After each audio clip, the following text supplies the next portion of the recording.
Hi there, Planty here. It's time for another one of Planty Reacts. We're going to go through a number of videos about the finance industry and pick up on any positive and negative points that I can think of. So without further ado, let's crack on.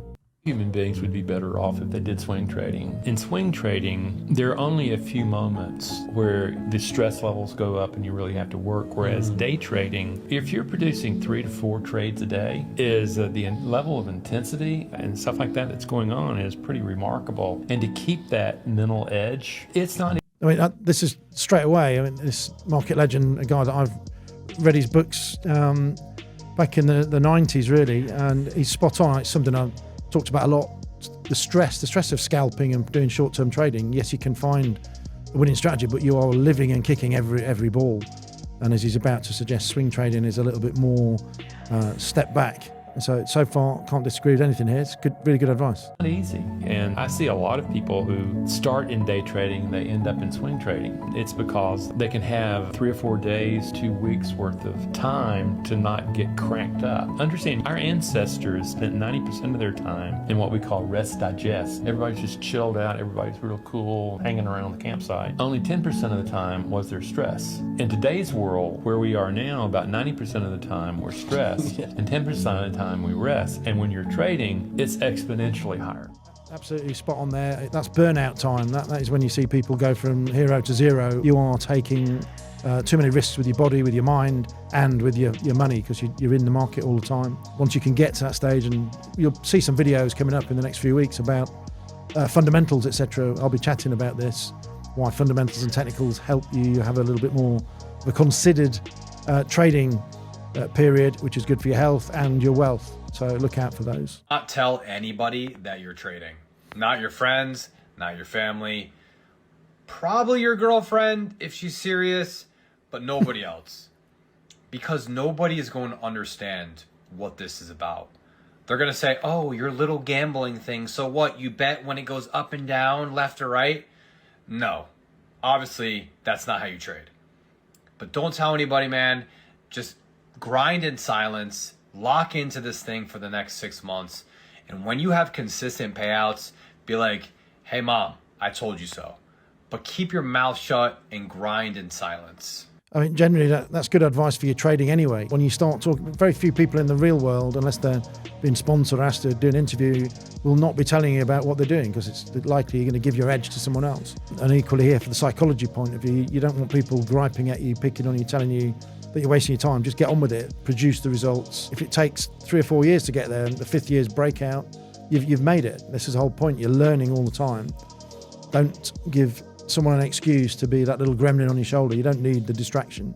So yeah, I think that's, again, pretty spot on advice. But what that doesn't extend to is hiding when you've got financial problems or it's becoming an issue for you. Then you need to reach out and get help. So, don't shy away from a losing thing, but equally it's not something you should be shouting about from the rooftops. That's a low. Great job. Okay, what's this? That's a high. Great work. Okay, what's this? That's a lower low. Okay, what's this now? That's a higher high. Great work. When price comes lower and creates a lower low, what is this called? It's called a liquidity sweep. Nice. After again that liquidity sweep and we see price creating this higher high, what is this called? That's a break of structure. Great job. Do you think that price is in a downtrend and can continue going lower, or are we in an uptrend and price can reverse going higher? Price has now shifted from lower to now higher. Great job. Was a point that price was going lower, but after again this break of structure plus the liquidity sweep, price has shifted from now lower to now higher prices. What do we call this last non-close candle? A bullish order block. Great job. This is a bullish order block. Price to come down into this level, find support to continue going back higher. I can put my entry inside this order block level, stop loss below the order block low. Where would I be targeting? Price should now target opposing levels of liquidity. Great job. Targeting back above this high for over a 2 to 1 R. Hey, let's go. So that looks like he's training an AI model or something there in terms of how to use that break of structure setup. It works a lot of the time. It's not guaranteed to. And equally, for that pullback, you've got to set up your own parameters for how much you potentially are going to lose for on the retest. Do you wait the whole way and then suddenly it only gives a 50% retrace and it's off to the moon? You've got to be prepared to see it as it is. You've got a basic backdrop, but you've got to react to what happens within it. It'll be interesting how we go forward with all the AI model training. They will be able to iterate much quicker than we are doing it manually, but it doesn't mean that experience from your own strategy, your own back testing and forward testing won't allow you to spot opportunities when all the models are all in. You'll find in the history of trading, when things all lean one way, it tends to find opposing flows that negate it and take it away. It's great that he's training and having a bit of fun with that, but it isn't. It's not as prescriptive and obvious and works all the time as that video is suggesting. So be prepared to do your own work within the structure. Day trading, and this is coming from a 90-year-old six-figure funded trader. The first step, which a lot of you guys don't want to do, is actually get a job. You can go to the local McDonald's and get paid anywhere from like $10 to $20 an hour. That way we can start saving up money to use for trading once we're ready. You'll probably want to save around like $300 to $500. The second step is to actually learn trading while you're working. So you're going to get an app called TradingView and trade futures, specifically ES or NQ, which are the S&P 500 and NASDAQ futures. The third step is to open a paper account with TradingView, which is basically a fake money account, and you can start messing around and learning software. Step 4 is to start learning technical analysis. You can find this on YouTube at TGR's Bootcamp, ICT 2022 Mentorship, or TT Trades. Once you've learned technical analysis and how to read news, you can start building your own trading strategy. You want to choose one strategy and make sure you backtest it for 1 to 5 years, and then start paper trading for around 3 months. I personally use my 3-step strategy, which only takes an hour a day and trades 10 a.m. Eastern to 11 a.m. Eastern. Once you found you're profitable on paper trading with your strategy for a minimum of 3 months, you're ready to start trading with real money. Go to Top Step and buy a $50,000 account for only $50 and pass the account. Once you've passed the account, you essentially have $50,000 of trading leverage. So you just make 1% on the account, you can make $500 in a single day. You want to get your first payout from the account, which will usually be around a couple $1,000s, and reinvest that into other trading accounts. So you have multiple $50,000, $100,000, $200,000 accounts. You make 1% on that, it's even crazier. This is not rocket science and very achievable for anyone. You just need to put your head down for a few months or even a few years, and you'll be able to make thousands of dollars per month with no problem. It's true. It's all about putting in the hard work, the hard yards. You can learn on the side. You don't have to give up your day job. Shouldn't obviously distract from your day job unless you're really, really planning to move into this industry and you can make it pay. Then obviously you'd lean that way. Don't get yourself into trouble. Use your spare time really to do the learning. But it's dead right. Scale it up. Do it. It's much better if you do it with paper money to start with rather than your own money. That's generally where people get themselves into a lot of trouble, and then it's more of a fight back rather than a breakout as a new strategy. So he's spot on. If he could slow down a bit for my generation, I might watch more of his videos. But you guys might enjoy that. We are going to talk about what I would do if I just had $100 today and wanted to start getting into trading. Let's jump right into it. Okay, so step 1. This is the first thing that I would do. I wouldn't be trading, okay? The first thing that I would do is keep that 100 in the bank, open up a paper trading account, open up a demo trading account, and let's just assume that you guys know nothing about trading. You're going to go on Google and look up Baby Pips course. Okay, Baby Pips has a great course for beginners. Will it turn you profitable? Definitely not. Will it turn that $100 into $1 million? Definitely not, but it will give you a great, strong base foundation of what trading is, the very basics of it. So what I like to see is usually 3 profitable months on demo or on paper trading until you jump into a live account. From there, you're going to start trading profitably.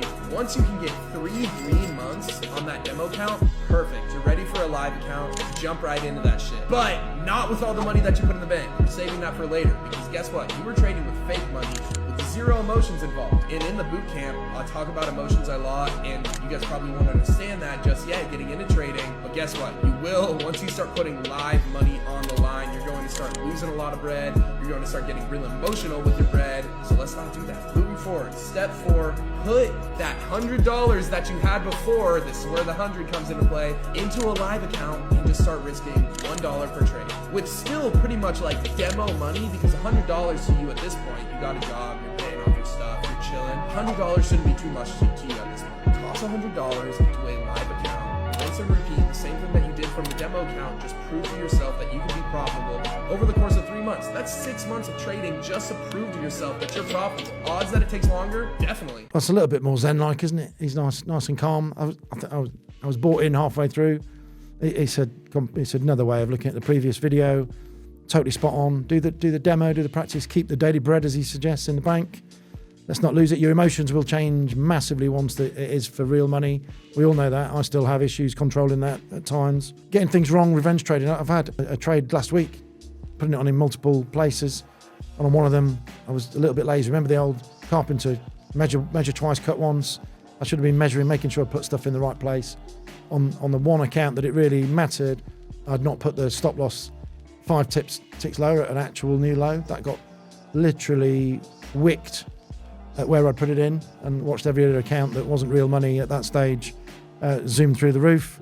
Brilliant. That is not good emotions to have. So yeah, if that was in a demo account, you wouldn't really be that bothered. As you're saying, do the hard yards in there, learn the game, and then hopefully you'll be in a position to start properly with a lot of the grounding, a lot of the fundamentals behind you, the technicals nailed, and you can move forward. But as always, as I'm saying, get the details right and double check. Today we will be going over entering a trade. Let's get right into it. You want to be on market. You want to have all of this ready before you are actually ready to place a trade. So you can, the second you see that candle close for your entry, you want to instantly press it. Check take profit, check stop loss. This should be on risk percentage.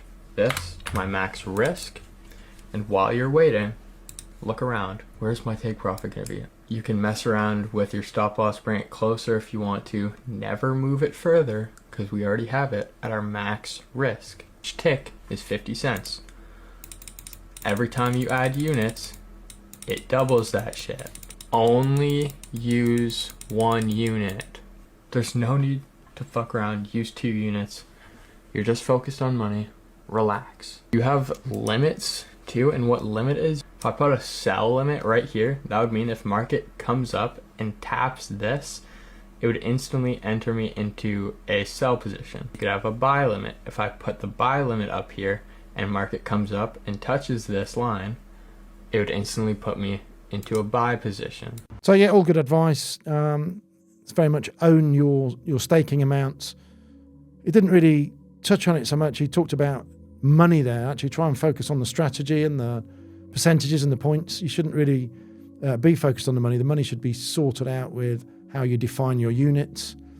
So I think he's trying to allude to that. Just you're trying to take the money out of the equation. Utilize the tools like he has there, which we have within our systems. Have the predetermined stop loss and take profits, and then drag them around on the screen to befit the strategy, not for how much money you want to make.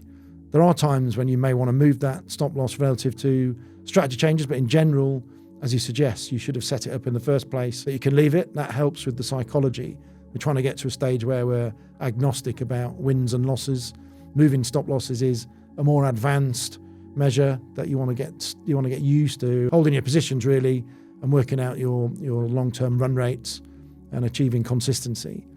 So yeah, some good advice in there. We'll give that one a tick. Day trading will not make you wealthy. For me, trading has allowed me to have a very high income, but I do not rely on it for wealth. This is because being wealthy means you don't have to work for money, but as a trader, we have to show up every day if we want to make money. Therefore, for me, I take 90% of my trading income and invest it into companies that can pay me. That's why I'm in Dubai right now. I'm opening up a corporation for a brand new company from the investments that I made. This business will pay me daily without me having to be present. So if you're starting to make money trading, don't blow it on dumb stuff. Invest first, build a foundation. This is the key to long-term wealth.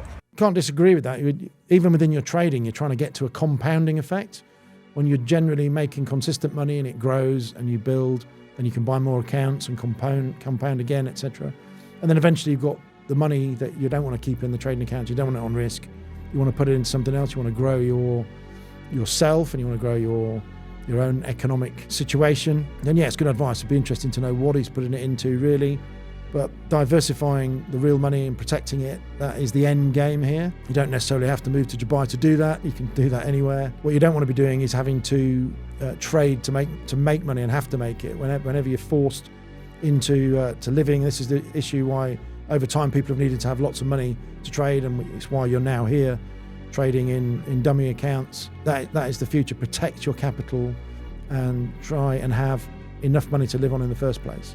Get it all balanced. Don't get yourself into the negativity downward spiral where you're chasing money and chasing trades. I hope you enjoyed that. There's quite a few positives there, not many negatives today. I'm quite happy with what people are presenting. Often you jump on YouTube and you've got sort of unbelievable claims, but that's a good selection of good advice for you. So if you go into a downward spiral, come back to this video and have a quick check of what those people are saying. There's some really good nuggets there. Look forward to speaking to you again on another Planty Reacts.